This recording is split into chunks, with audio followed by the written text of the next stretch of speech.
ನಮಸ್ಕಾರ ವೀಕ್ಷಕರೇ, ಗೌರಿ ಗಣೇಶ ಹಬ್ಬಕ್ಕೆ ಸಿಹಿ ಕಡುಬು ಹಾಗೂ ಮೋದಕಗಳನ್ನು ಯಾವ ಥರ ಪ್ರಿಪೇರ್ ಮಾಡ್ಕೊಳ್ಳೋದು ಅಂತ ನಾವು ಈ ವಿಡಿಯೋದಲ್ಲಿ ನೋಡೋಣ. ಮೊದಲಿಗೆ ಒಂದು ಬಾಣಲೆ ತಗೊಂಡು ಅದರಲ್ಲಿ 2 ಟೇಬಲ್ ಸ್ಪೂನ್ ಆಗುವಷ್ಟು ಕಡಲೆ ಬೀಜವನ್ನು ಸೇರಿಸಿ ಚೆನ್ನಾಗಿ ಫ್ರೈ ಮಾಡ್ಕೋಬೇಕಾಗತ್ತೆ. ಈ ಥರ ಚೆನ್ನಾಗಿ ಫ್ರೈ ಮಾಡ್ಕೊಂಡಿದ್ದಾದಮೇಲೆ ಇವನ್ನು ತೆಗೆದು ಸೈಡ್ಗೆ ಇಡೋಣ.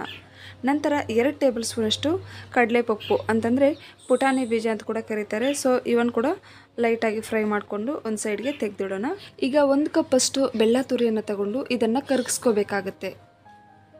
ಬೆಲ್ಲ ಕರಗೋದಕ್ಕೆ ಸ್ವಲ್ಪ ನೀರನ್ನು ಸೇರಿಸಿ ಒಮ್ಮೆ ಮಿಕ್ಸ್ ಮಾಡಿ ಬೆಲ್ಲ ಕರಗೋದಕ್ಕಿಡೋಣ. ಇದನ್ನು ಪಾಕ ತೆಗೆಯುವಷ್ಟೇನಿಲ್ಲ, ಜಸ್ಟ್ ಬೆಲ್ಲ ಕರಗಿದ್ರೆ ಸಾಕು.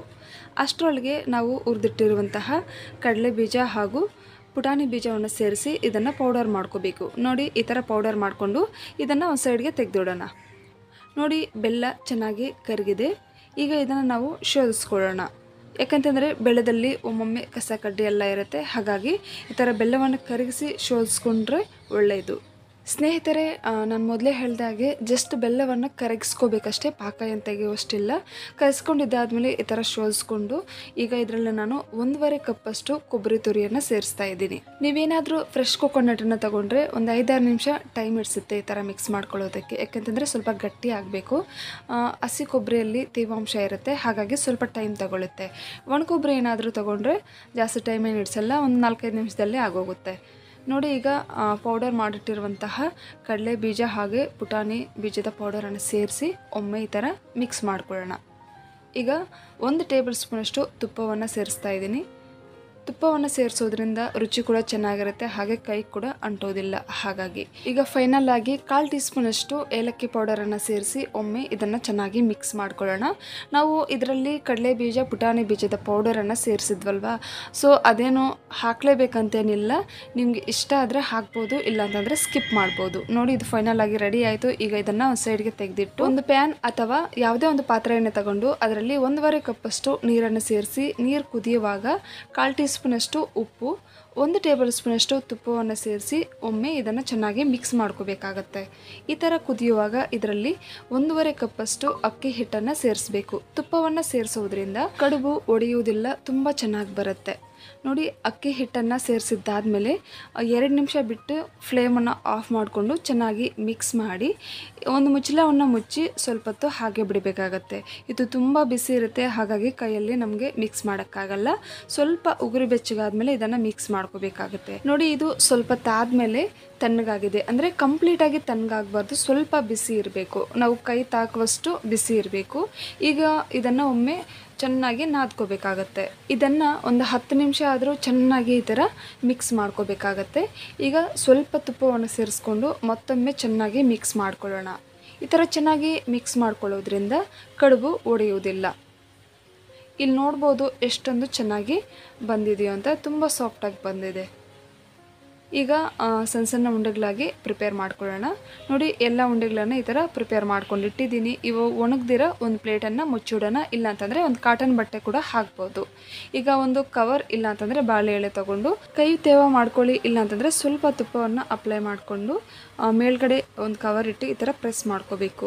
ನಿಮ್ಮ ಕೈಯಲ್ಲಿ ಪ್ರೆಸ್ ಮಾಡೋಕ್ಕಾಗಲ್ಲ ಅಂತಂದರೆ ಈ ಥರ ಒಂದು ಕಪ್ ತಗೊಂಡು ನೋಡಿ ಈ ಥರ ಪ್ರೆಸ್ ಮಾಡಿ, ತುಂಬ ಚೆನ್ನಾಗಿ ಬರುತ್ತೆ. ಪೇಪರ್ ಥರ ತೆಳುವಾಗಿ ಬರುತ್ತೆ. ಇಲ್ಲಿ ನೀವು ನೋಡ್ಬೋದು ಎಷ್ಟೊಂದು ಚೆನ್ನಾಗಿ ಬರುತ್ತೆ ಅಂತ.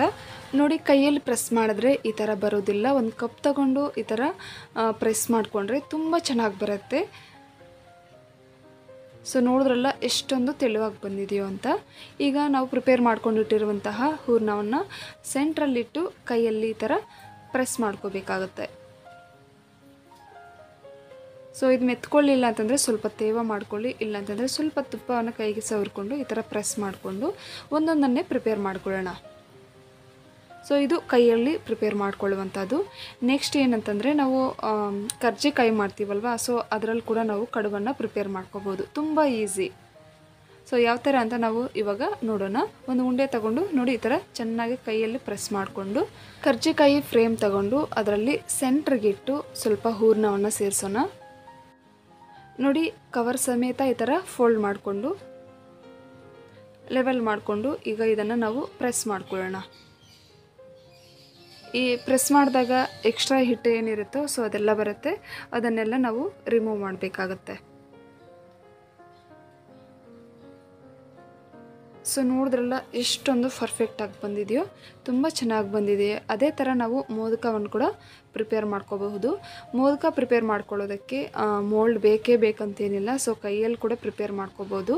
ನೋಡಿ ಈ ಥರ ಪ್ರಿಪೇರ್ ಮಾಡಿಕೊಂಡು ಒಂದು ಸ್ಪೂನ್ ತಗೊಂಡು ಸ್ಪೂನ್ಗೆ ಸ್ವಲ್ಪ ತುಪ್ಪವನ್ನು ಅಪ್ಲೈ ಮಾಡಿಕೊಂಡು ಈ ಥರ ಮಾರ್ಕ್ ಮಾಡಿಕೊಂಡ್ರೆ ನೋಡಿ ಫ್ರೇಮ್ ಇಲ್ದಿರ ಇದ್ರೂ ಎಷ್ಟೊಂದು ಚೆನ್ನಾಗಿ ಮೋದಕವನ್ನು ಪ್ರಿಪೇರ್ ಮಾಡ್ಕೋಬೋದು ಅಂತ.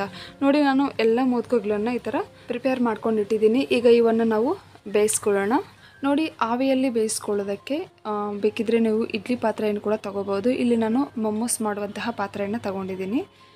ಸೊ ಮೇಲ್ಗಡೆ ಒಂದು ಪ್ಲೇಟ್ ಇಟ್ಟು ಅದರಲ್ಲಿ ಬಾಳೆ ಎಳೆಯನ್ನು ಸೇರಿಸಿ ಈಗ ಮೋದಕಗಳನ್ನು ಇಡ್ತಿದ್ದೀನಿ. ನಂತರ ನೆಕ್ಸ್ಟ್ ಒಂದು ಪ್ಲೇಟನ್ನು ಇಟ್ಟು ಬಾಳೆ ಎಳೆಯನ್ನು ಇಟ್ಟು ಈಗ ಕಡುಬನ್ನು ಕೂಡ ಸೇರಿಸ್ತಾ ಇದ್ದೀನಿ.